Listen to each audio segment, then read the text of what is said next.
We need all types. We do need those people. Let's say if it's a bell curve, the people on the lower end of sensitivity. Well, they're people that may take more risk, they may take more impulsive action, but in many ways, they're the people that push culture forward. They push things forward.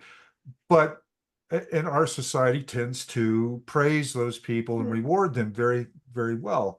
Uh, but what's really cool about what's going on now in the world, and especially with more awareness about high sensitivity, is the other end of the curve is Yes. just as important as the curve that goes out and takes the chances and takes the risk. Now, I realize there are some high sensation seeking sensitive people. That's fine too. But what I'm talking about is there's that balance, right? That we need to have to keep the ship upright. And I Mhm. think that's where we're starting to recognize our gifts and what the world needs from us, and especially right now.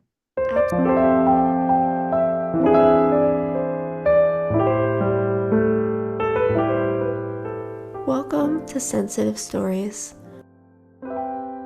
This episode is for educational purposes only and is not intended as a substitute for treatment with a mental health or medical professional. Let's dive in. So, Bill, can you start off by telling us your HSP discovery story, how and when you realized that you're a highly sensitive person? Oh, sure, absolutely. It's actually kind of an evolution.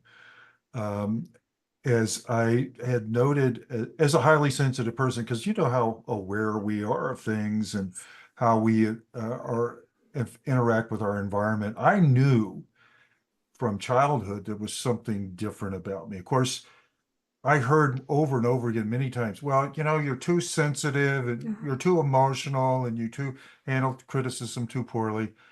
So I started getting sort of socialized to this idea, to the term sensitive as a child, although it wasn't in the best of lights. Yeah. And I grew up, went through my adulthood, early adulthood, college experiences, having a family and work career and everything else. Mm-hmm. And I didn't know that this was a trait until about 2005. Oh. I was probably about 50, 55 years old when I found out about it as a trait. It's something Right. you know that you're different that way, but a lot of times you get a little too judgmental with yourself because it doesn't sort of fit into the norm. But Douglas Eby had a newsletter. I really kind of got drawn to him because he was a psychologist and was also Mm-hmm. involved in the in some way in the film industry. And I thought those are two great combinations that Yes. I liked. And he had suggested at that time to read a book about high sensitivity, which was Elaine's book on Mm-hmm. her first book. So I Yes. picked up the book and I read it. And I went through it and it was like everything was me. Yep, that's me, that's me, that's me. But at the end of the day, April, it was hard for me to get my head and heart wrapped around the idea of being a sensitive man. It just, Yes. all those years of conditioning and being told this, that, and the other about sensitivity or my emotionality or any of the traits that we have that are associated with sensitivity was a bad thing. So I acknowledged it, but I didn't embrace it and I didn't accept it. It took me Mm-hmm. almost 10 years after that, after I had retired from my career, to sit down and start blogging Yeah. about high sensitivity. And so it was in that process of writing and researching, and I was asking questions that I didn't see anybody else writing about. They were about highly sensitive men, they were about circumstances that highly sensitive men would be in, and so forth and so on. And that was my initial self-education about the trait. And that was the thing that got me to the point where I put my arms around it and said, I'm okay with this. This is who I am. And the rest is history, as they say. I wrote two books about it, and that was in and of itself a great self-discovery on what the trait was. But that's kind of how I came about. It was a long Mm-hmm. way, long journey, Yeah. but it's taken me to where I am today. It's amazing.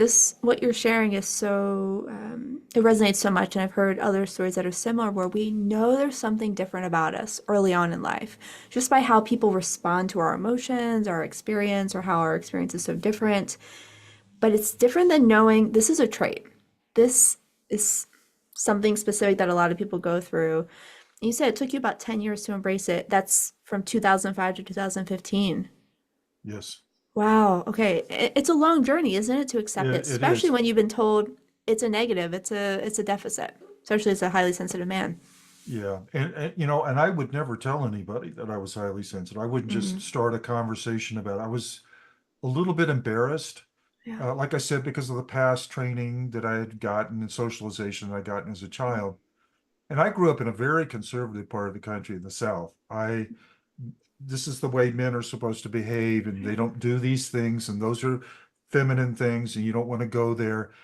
So it was going against that indoctrination that, was something I finally just was able to challenge in my own head. And I'm glad I did. Yeah.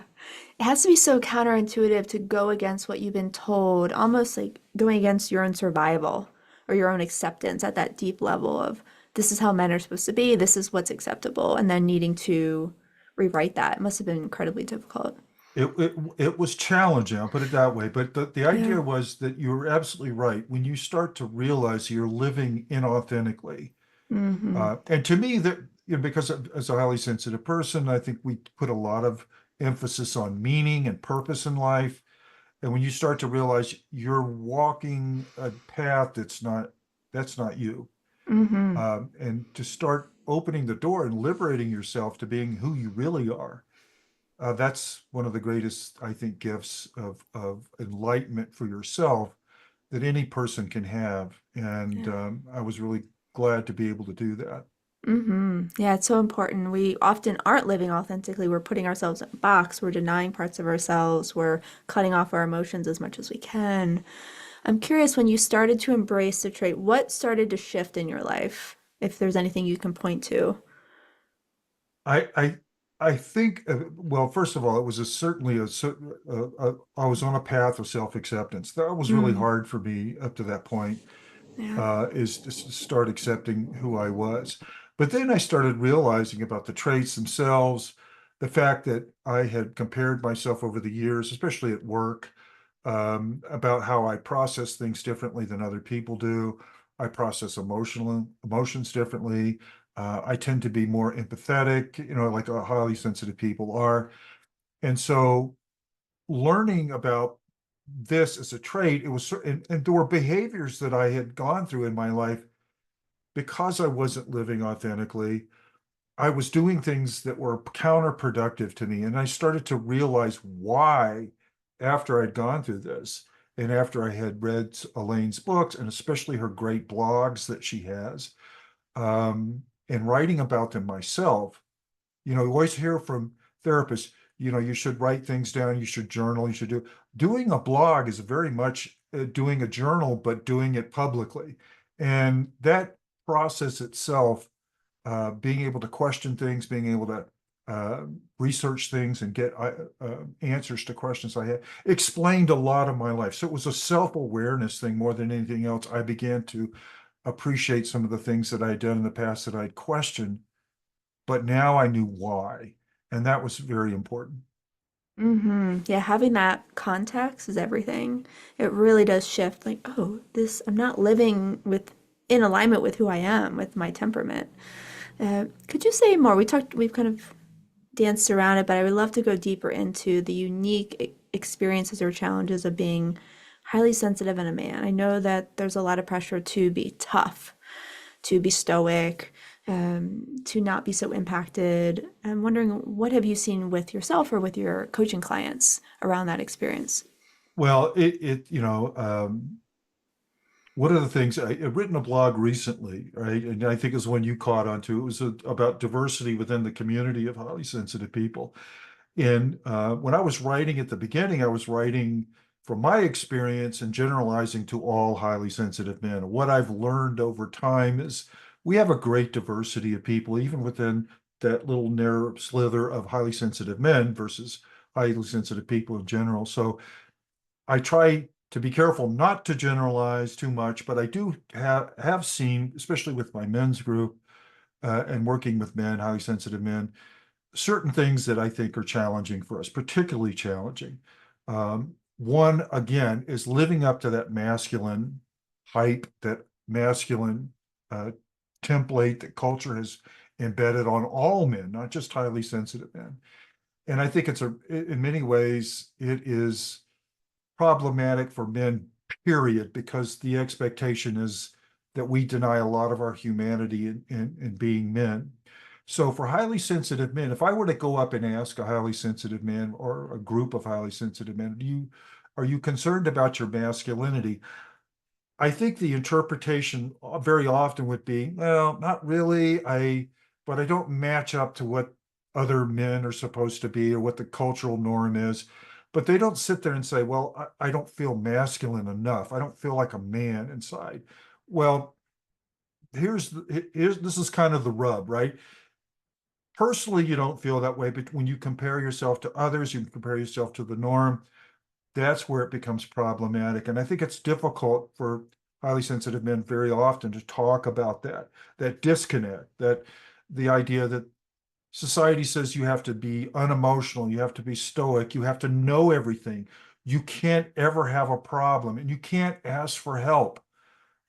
It's not cool to be nurturing. It's not cool to be empathetic. You need to be kind of this cold and calculated, logical creature like a machine. And of course, again, it denies humanity. So that's probably one of the biggest things that, in my experience with working with highly sensitive men, that comes up. Okay. It's a thing that comes up quite a bit. Another thing is, and this is really something I've noticed with the men's group, is that there is a longing for a sense of community with other men who are highly sensitive. I think a lot of these guys have lived like I did, very much alone with our uh, sort of secreting away the idea that we're highly sensitive people. Um, and so they're looking for other men to say, is your experience like mine? What do we have in common? That kind of thing. So it's that sense of isolation and lack of community, I think, that becomes kind of a challenge with a lot of men. I've got some points written down here, so that's what Oh, I'm looking great. Yes. down about this. But I think finally, if I was speaking in big three kind of things, is they don't really have a foundation with which to work, like I did for most of my adult life. Elaine didn't write her book until the mid 90s. Right. By that time, I was already 40 years old. So I had gone through all this time of my life where I had nothing to go on, you Right. know? No template. Um, yeah, I had friends that were highly sensitive, but neither one of us knew Right. that we were, or a group of friends that we were sensitive, that there was a personality trait for this or temperament trait. So I think that's another big challenge for a lot of highly sensitive men. They don't know that there's a community out there and they don't know that there's education that they can receive in learning about what the tool is to help them deal with some of the other challenges that come up. Right. Living completely in the dark. You said boxed in. Being a man is so, it's just as you're describing it, not being able to feel, not being able to have a need, always having to be tough and know the answer to everything. It seems so suffocating and limiting. Um, and so not having a space to express, to connect, it's really difficult as a human. And April, this is something that affects, as I said before, all men. Okay. Right, right. And in fact, I'm writing a blog today. In fact, we're talking about the fact that this impacts, especially the sensitivity part of it. It's not just the HSPs, but it's those, Mhm. if you look at it sort of as a bell curve, probably 50% of men have a tendency towards high sensitivity or tendency towards sensitivity. Those guys are impacted as well. But Yeah, not only that, all men, the expectations we put on our young boys who are just learning about life and learning about being human, yeah, their emotions and their feelings and things like that, they immediately get quashed when they're young and yes. they say, don't cry, don't be like a girl, as if being like a girl would be the worst thing you could possibly be, right? So that's something that men carry with them, whether you're sensitive or not, is this expectation that you're supposed to be this robot, and we can't do it. Mm-mm. No, because you're not a robot. You're a living, breathing human with emotion. And I appreciate that you're saying that all men suffer with this. All men are put in this box or put under these just awful expectations, these rigid expectations. And I want to go back to something you said earlier, which was when a sensitive man checks in with themselves, usually it seems like they're okay with their masculinity as it is. But when we put it into the context of the bigger picture, that's when it becomes the comparison is the problem. Like, well, Yeah. I'm not matching up to what I'm supposed to be. But if we just look at them internally, it's okay. Everything feels the way it You should know, be. I think for the most part, they look at themselves and they say, yes, I'm a man. Right, I'm right. okay with that. There's I no mean, question. there's no check. But when you say, am I a man in the world? Mm, That's when it changes because it goes outside of self and it's externalized. And they have to do like we all do at some point in our lives. We compare ourselves to other people, the group that we're in, and this idea that they're not measuring up because they don't necessarily like all the things that what we call a traditional male would like or what other men might like. Um, and you look at your behaviors in the context of the world where you maybe openly show emotion more, you're moved more by things, you express empathy and nurturing. And then there's those things like the way we process information, slower, more mhm, thoughtfully, more deeply. And if you're in a corporate environment like I was, and I was a manager in an IT environment for a major bank, um, the ability to quickly process and make decisions is something that is prized. And taking the approach that I did, which is my natural approach, would be to thoughtfully go through data, weigh up things and alternatives before trying to regurgitate some kind of a solution. That was difficult for me. And it also mm, made me feel like, you're not working logically like other men do and that kind of stuff. Because I did rely a lot of times on my intuition to come up with solutions and so forth. And then finally being able to sense things that other people miss. They get really frustrated mm. with you when you go, yeah, but look at this. Did you not Right. see that? So yeah, it all, if you throw the entire package out, you take it outside of self and you go out into the world, it can be a bit challenging at times to think, okay, do I measure up? What am I Mm, then if I'm not like them and I'm not like right. this ideal? Right. Do I measure up? That's a big question. How do you grapple with that as a highly sensitive man? I'm just thinking about what do you need? How do we support you? Because the world, as of right now, isn't changing much. I mean, it's changing, but you're You still up know, against that masculine ideal. I think the number one thing is to shift your attention and shift your, as an individual, as a highly sensitive man, you would shift your attention to realizing that you are different and that it's okay to be different, right? Mm, One of the great things I think Elaine has done over the years is emphasize this is not a disorder, okay? yes. It's not a problem. Right. It is actually, and I love the way she put this as an evolutionary quality to this, that Yes. nature's baked this into the population, not only of us, but 100 other animal species, um, that this is normal and we need this, and it's an important survival characteristic. And once you start assimilating that information, then you realize, okay, I am different, but Mm, it's okay. And then yeah. the comparisons start to fall away, and you start to realize that you're not a freak of nature, but you are carefully been placed by nature into the human population because of your thoughtfulness, because of your observational skills, because of the way you think, and I think most importantly, because of your empathy and Yeah. ability to see other people and live in other people's worlds so that you can identify and they can identify with you. So Mhm. it's a shift. It's like, I always think of it like this. Carlos Castaneda wrote the books with Don Juan, and Yeah. uh, there was a part in one of the books where Don Juan wrapped him right on the back of the shoulder and right at the shoulder blades, and it was such a blow that it shifted his attention. That's what it was for, and that's kind of metaphorically what we have to do, not only as HSP men, but as HSPs, period, to make that shift jump that lets us change the kind of paradigm and way we view ourselves. Which is exactly what you've done yourself, going from sensitivity as a deficit to sensitivity something to be accepted. I don't know Yes, if we need to celebrate it, but we at least can accept it as normal, as purposeful, as useful. I just think about you being at work processing that data. And HSP is the perfect person to do that, right? You're bringing your strong depth of processing, but you're also bringing your intuition and your emotionality, which is perfect for making important, complicated decisions. yes. And Yeah. I think it engages all aspects of your humanity when you do Mm. that. We're often taught as men, but as a culture, because we have,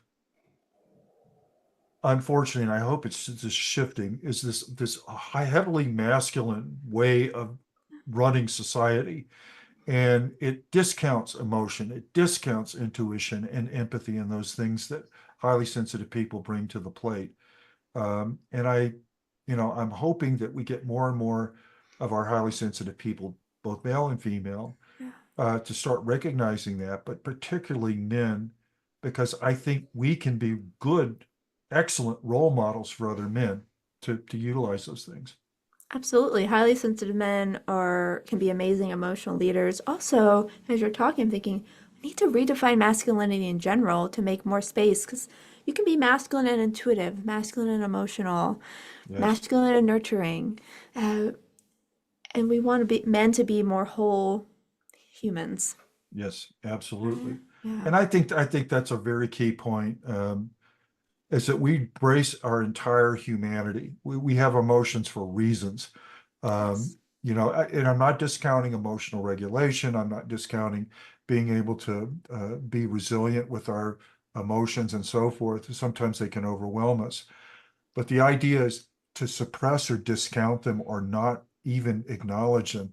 To me, that's wrong. That we're built in with these things for a purpose, and to deny our being able to have the emotion is not only wrong, but it's not healthy. Mm-mm. It's not healthy. And when we deny our emotions, that's a straight path to dysregulation, Yes, honestly. yes, Right? When we start to repress and they come out sideways in anger or in other behaviors that don't feel aligned with who we are.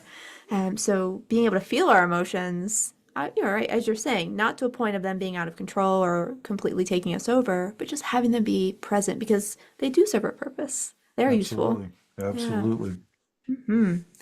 Can you speak to other ways that sensitivity is maybe been an asset, one that you've come to accept? Maybe looking back and realize, oh, that actually was a gift or was useful in my life, even if I didn't recognize it at the time. Yeah, going back to my corporate days, IT is actually kind of a STEM field, Mm-hmm. In STEM, you focus on scientific observation and being impartial and looking at the data and that kind of thing. And when you're talking about programming, which a lot of my staff were programmers, there's a way to do it, and there's a way not to do it. It either works or it doesn't work. It's kind of binary that way. And so people tend to treat each other in those kinds of terms. It's very objective, it's not very emotional, it's right or wrong, whatever. And what I felt like I brought to the table as a manager was I cared about the people.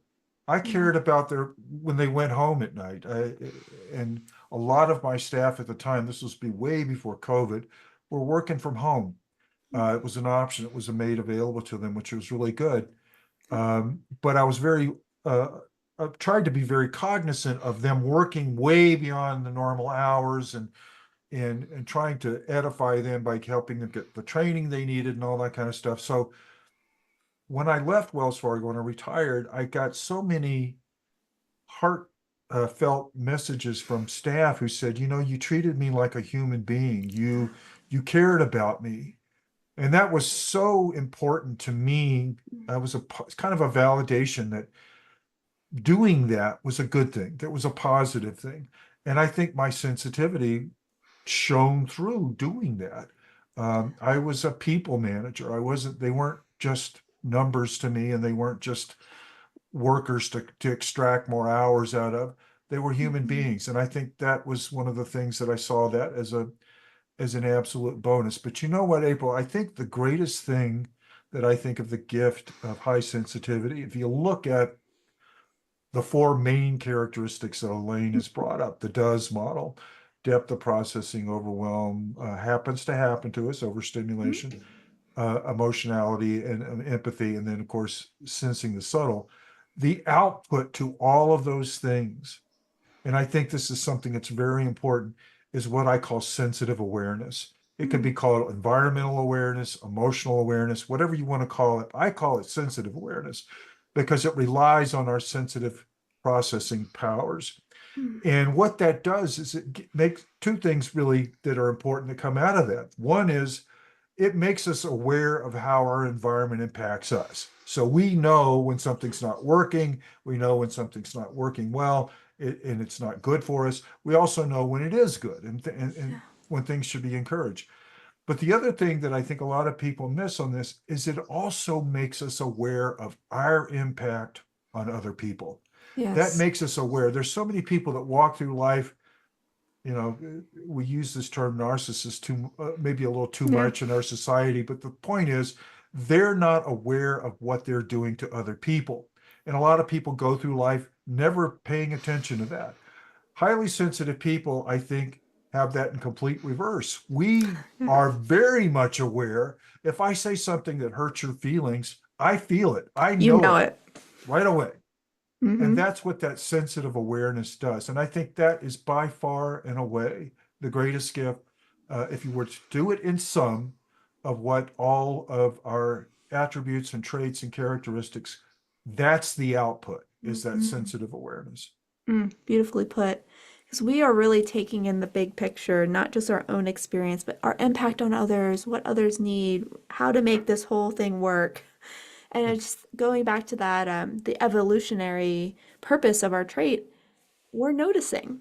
We're making sure everyone's okay. We need Yes, that. We need the people absolutely. that are just going to dive in too. Yeah, But we need us that are going to hang back and like, how's everyone doing?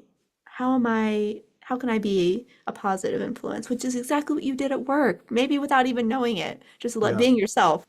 absolutely, absolutely.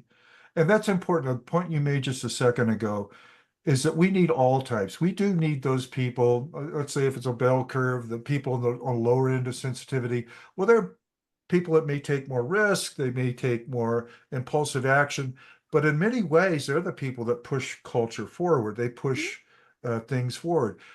But and our society tends to praise those people and Yeah. reward them very, very well. Uh, but what's really cool about what's going on now in the world, and especially with more awareness about high sensitivity, is the other end of the curve is Yes. just as important as the curve that goes out and takes the chances and takes the risk. Now, I realize there are some high sensation seeking sensitive people. That's fine too. But what I'm talking about is there's that balance, right? That we need to have to keep the ship upright. And I Mhm. think that's where we're starting to recognize our gifts and what the world needs from us, and especially right now.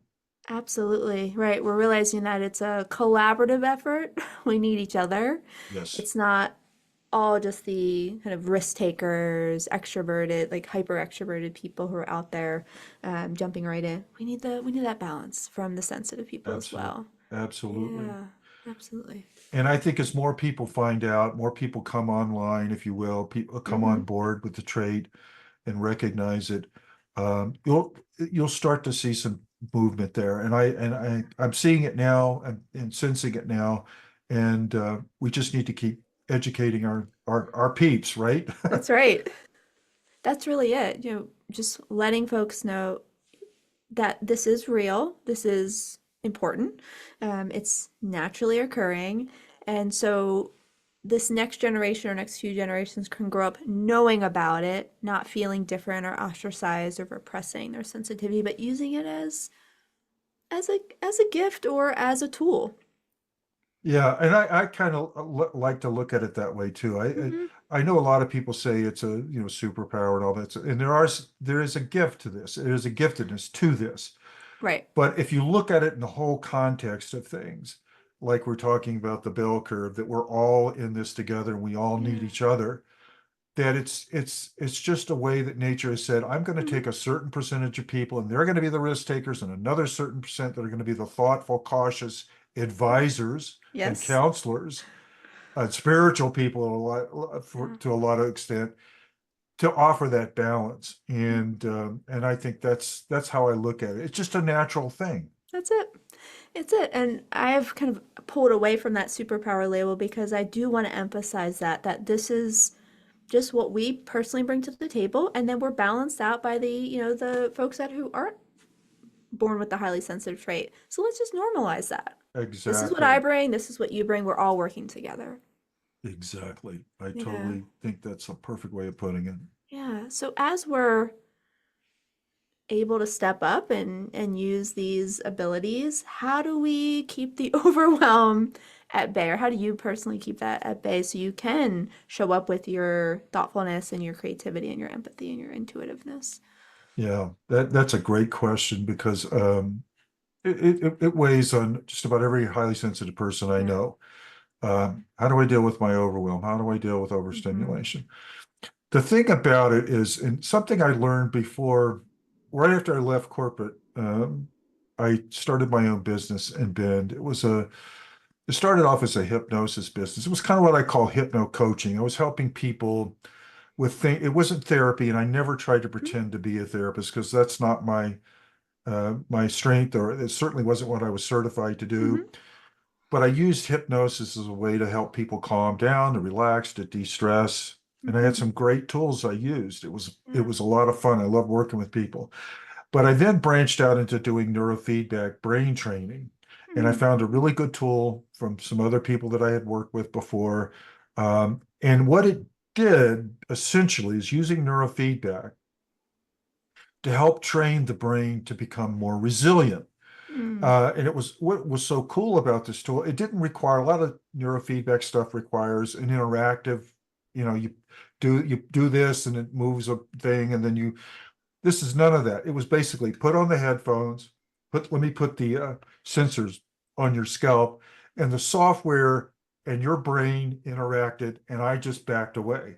Oh, wow. And the thing that was nice about it is it let the brain react and do things on its own in its own time. So it wasn't like I was forcing more theta, more alpha in the temporal area, and more of this in the occipital and all that. It was the brain working with signals from the software that was Mm. tracking what the brain was doing.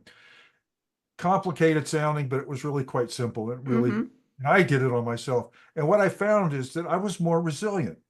I could be in a situation where I'm in traffic, and everybody has an experience with this unless you don't drive.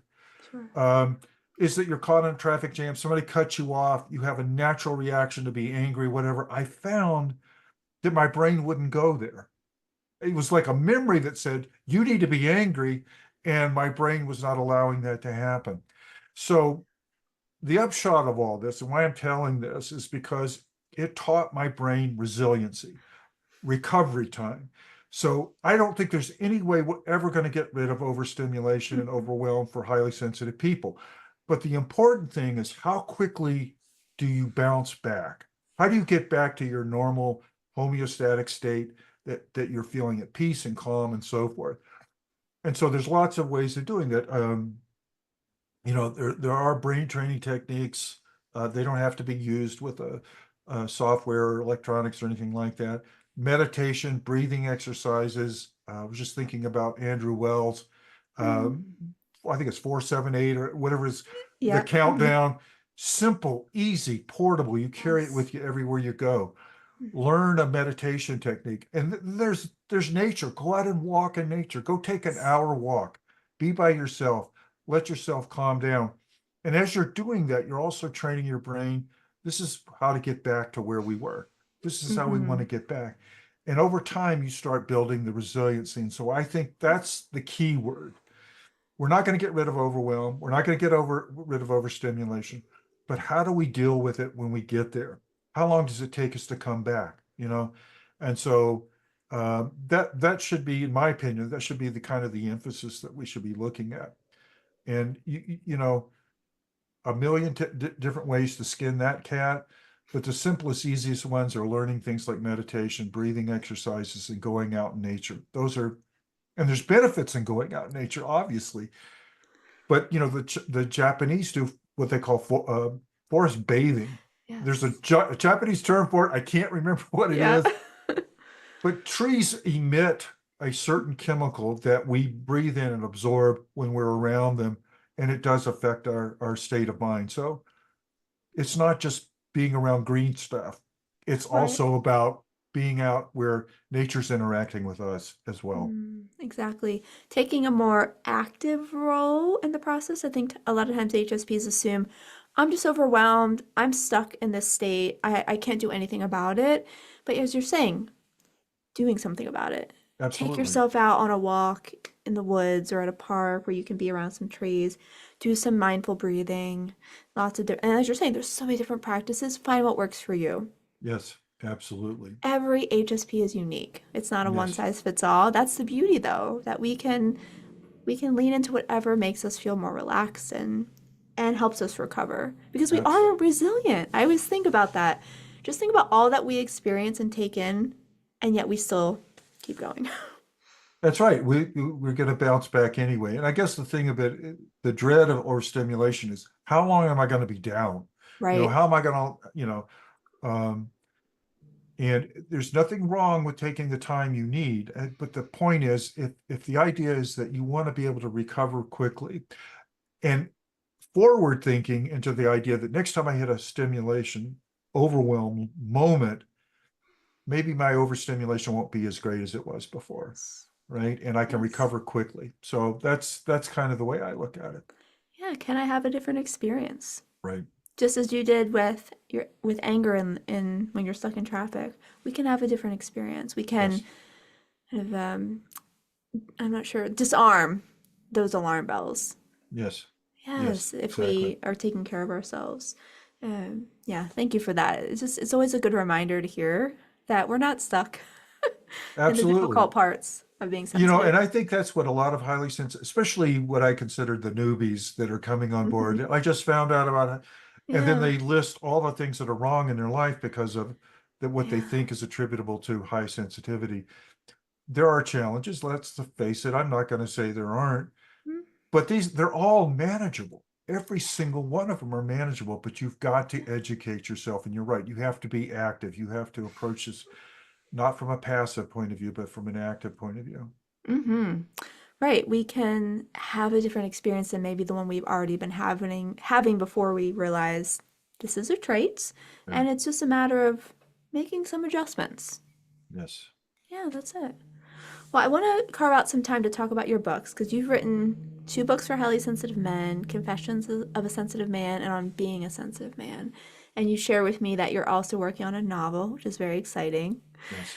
Can you speak to what inspired you to this writing? I know you talked a little bit about blogging, but what led you to then think, I need to write these books?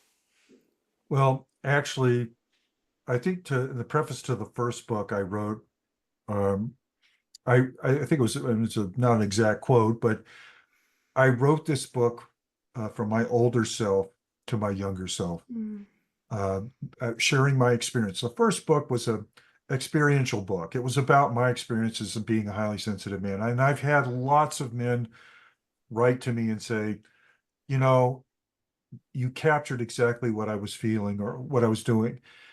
And that's a thing that I think there's great value in writing these experiential books because there's great books out there about being highly sensitive.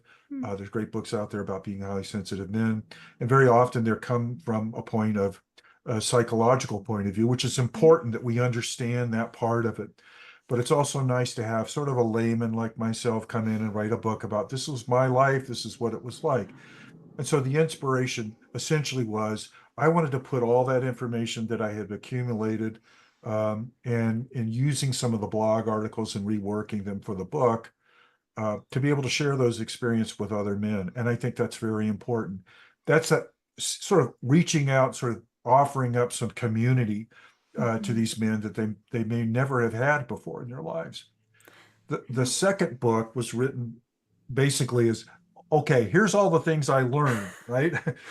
And I put it in Yes. a book on being a sensitive man and how to cope and deal with the challenges and so forth that I had experienced throughout the course of my life. So one is sort of telling you, okay, this is how I got here, and the other one is how I dealt with getting there. So that was a great experience, and I loved writing those books. It was wonderful. It's like you're being that template that you needed. Absolutely, absolutely. Yeah, and we need that lived experience to show up on the page. It's what we do need to learn about the traits so we can understand and we can justify living differently. Um, However, we also need to hear the stories and have this Yes. sense of community on the page. Yeah.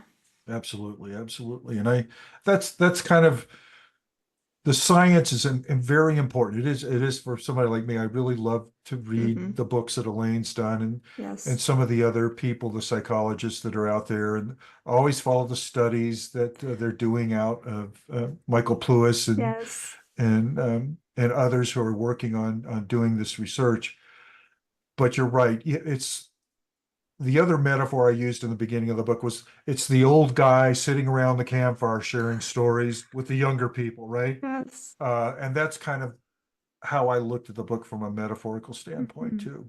I mean, what a gift to have those stories. We need those, Yes, yes, right? I agree. Yeah, and I'm curious if you're open to sharing. What is this next novel about? You're veering into the world of fiction, or yeah, into fiction this time. Well, I've kind of sat back and I thought I was going to write another book on what we talked about earlier, Mm-hmm. defining masculinity. How can we make masculinity more inclusive? And I may still write something like Mm-hmm. that. There's quite a few good books about that now that are coming out. Um, but I thought, my heart has always been, why not write something that gives you the freedom to go wherever you want to go? You're not restricted by science or whatever. You can just kind of take off and drift away and write what you want. And this story idea has been with me for like, 10 years. I've been wanting to write Mm-hmm. something along this line. And it really is a hero's journey about a highly sensitive man, although the book itself is not about high sensitivity per se, on a journey of self-discovery. He has some inciting events at the beginning of the book that gets him launched on this journey where he just walks away from a life that's disappointed him, and he goes on this journey. And on this journey, he meets 7 or 8 wise women. And these Mm-hmm. women become his muses, and they all teach him something about himself, about the spiritual nature of life. And he's confronted with and presented with all these unique ways of doing things. And it's part of that evolution of his growth. The upthrust of all this is he becomes his authentic self. He learns how to Mm-hmm. be who he truly is. And Beautiful. I just finished the first draft about a month and a half. I'm starting the second draft now. It's been just this marvelous, wonderful experience of just allowing it to flow out of me.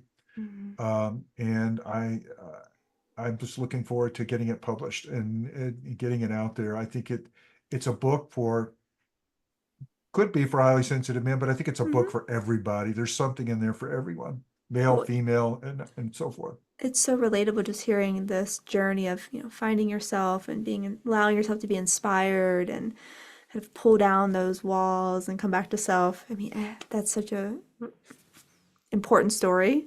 Yes, And cherry on top that it happens to be someone who's highly sensitive. exactly. And Yeah. and he's learning to come to grips with that too as he's going Mm-hmm. through that, through his journey. Very similar experiences to what I went through. Of course, that makes it relatable for I me. was wondering, yeah. Yeah, it is a little autobiographical. I think the Mm-hmm. character is a little bit like me, but Mm-hmm. I'm trying to make him his own person, Yeah. and I'm looking forward to getting this out. It's been so much fun writing it. Oh, I bet. I'm curious. So I know you started writing blogs after you discovered sensitivity or the trait. Were you always a writer, or is this something that's You know, developed later in life? a long time ago, when I first moved out to LA back in the late 70s, I wanted to be a screenwriter, and I Mm-hmm. had written screenplays and stuff like that. Actually uh, got an agent in Hollywood. I thought, oh, this is great. That Mm-hmm. career's taken off. but I wrote a screenplay that was so uniquely different. It was something that would have been very difficult to make. Mm. Um, and maybe a little bit ahead of its time in terms of the technology at the time. And I got caught up in having a family, living a life, Mm-hmm. working at work to have to support the family, and I drifted away from writing screenplays. But it's always been a part of me, and I've Yeah. always been told, "Bill, you're a good writer. You should write." And it was one of those things I had to convince myself over the years that Mm-hmm. I could do this and it would be well received. I've been very blessed that I had a lot of compliments about the way the books were written. Oh, absolutely. So it's encouraged me. So if you want to keep me writing, folks, you gotta give me some compliments and feed the ego a little bit. But That's yeah, right. Need I'll that always fuel. love doing it. Always love using words and that kind of Oh, thing. it's such a great way of, for me at least, processing. It's a catharsis of understanding myself, but also making sense of what I'm absorbing from the rest of the world also. Absolutely. Um, yeah, I'm sure you don't have a published date yet, but do you have any sense of when this book might come out into the world next year, in 2 years? Um, it's all, the publishing industry is so different now than it's Yeah. it's ever been. They're very much more selective about what they're picking and things like that. Mhm. I had a friend tell me, I've written books about high sensitivity, and he says, "Why don't you write something that's going to sell at a mass level?" And I thought, well, wait a minute, just there's a lot of highly sensitive people out there That's that just right. haven't. But so I wanted to write something like this novel and have a broader appeal, but Hmm. still yield to those concepts that I think are important to highly sensitive people and to people generally. Hmm. So I I'm hoping to have it wrapped up sometime first quarter next year, Nice. and hopefully get it pitched to an agent and see if I can't get somebody to take it on forward to a publisher. Beautiful. Yeah, I mean, what you're telling, the story is universal. It has Yes, more. It will be especially important to HSPs, but it'll touch everyone. Everyone's been on that journey of finding self, and um, yeah, going on that journey. It's important. absolutely, absolutely. Yeah. So I hope some people, when they're reading, can vicariously live through this and maybe Yes. set out on their own personal journeys to find themselves as Yeah, well. absolutely. Well, Bill, if you could leave us with one message for HSPs, what would that be? Well, I always kind of leave with one thing that I always tell highly sensitive people. First of all, let me just say this: it's all going to be okay. It will all be okay. Even though if you feel like you're overwhelmed, it's too much to handle, it'll be okay. And the way it'll be okay is what I call the three E's. First of all, and most importantly, educate yourself. Learn about the trait. There is so much more stuff that's out there now, published and online, than there was even just 6 or 7 years ago. And it's growing kind of exponentially. So there's lots of books, and just on the horizon here, the movie that Will Harper and That's Tracy right. Cooper have released, uh, Sensitive Men Rising, will hopefully be out in distribution soon. So be It's looking for exciting. that. But they also had done Sensitive and so forth. So there's a body of films that you can look at as Hmm. well, and one more coming on the way. But do educate yourself about the trait, understand what it is, because a lot of times you're dealing with just the chatter in your head. You don't realize that there's some normalcy to this as well. Um, Secondly, once you educate yourself, embrace the trait. I took me 10 years to do it, but however long it takes you to do it, get to a point where you can wrap your arms around it and embrace the trait and say, I'm okay being this person. And once you've done that, finally, the final E is evangelize. We need to get out and let people know about the trait. We need to teach our young people. We need to teach our families, our coworkers. We need to teach the world about it. Whether you do it at a international level or whether you do it at a community level, it Yeah. doesn't matter. Get out there and start letting people know about it. And when you do that, you're owning the trait and you're displaying the trait to people. Yes. And you'll feel a lot more confident about yourself when you do that. Thank you for that. I love that. Three E's: educate, embrace, evangelize. First, learning about it for yourself, working on that acceptance. And I appreciate you saying it, let it take as long as it'll take. It's a process It is. of reframing and relearning. And then, yeah, share it with others. There could be other HSPs in your life, or at the very least, so people understand you and you can show up how you need to. So Absolutely. important. Absolutely. Well, this has been a lovely conversation as always. Thank you. I always love connecting with you. And same here, April. I always love talking to you, and I really appreciate you having me on. Of course. And I'll be sure to share all your resources in the show notes, your website, your social media, your several books, and then also so grateful that you offer an online men's group. And I'm wondering before we go, if you could just tell listeners a little bit about what that looks like, your monthly group or your online group. Yeah, it's an international group. And I don't charge anything. There's no paywall to get in. I was very emphatic about doing that. Not that there's anything wrong with people who do that. Hmm. It's just that I thought it was really important that men have no reservations about joining because of cost or anything like that. You can get connected with that group on my website. There is a tab that says HSP Men's Group, and you register there. Now, we've evolved the group a little bit. It initially started out as just one big group, but it got to the point where we're having 20, 30 people on. It was not good for intimate conversations Sure. or that kind of thing. We still have what we call the big tent meeting, and that's usually for people coming in to try it out and see if Mm. they like it. But what we've done is we've made smaller groups, pod groups that are regional, Mm. different places. So you're in the same time zone. It's easier to meet your schedule, and it's autonomous. It's run by a facilitator, volunteer facilitator, and you run the meeting the way you want to run it. But the point is that you get to meet people and talk and build that community. So that there's two options there, and I encourage anybody that's interested to reach out and get involved with it. I love that. The big tent group, and then you can connect with folks locally. That's what Elaine always did in her retreats and gatherings. You get to break off and actually connect with people locally. It's so important. Yeah, and I think it kind of works well for a lot of HSPs who would rather Hmm. have a small, intimate group than have a Yeah, huge group with, where there's lots of people and they may be a little intimidated. absolutely. Yeah, it can be easier to show up in a Yes, smaller group. Yeah. absolutely. Well,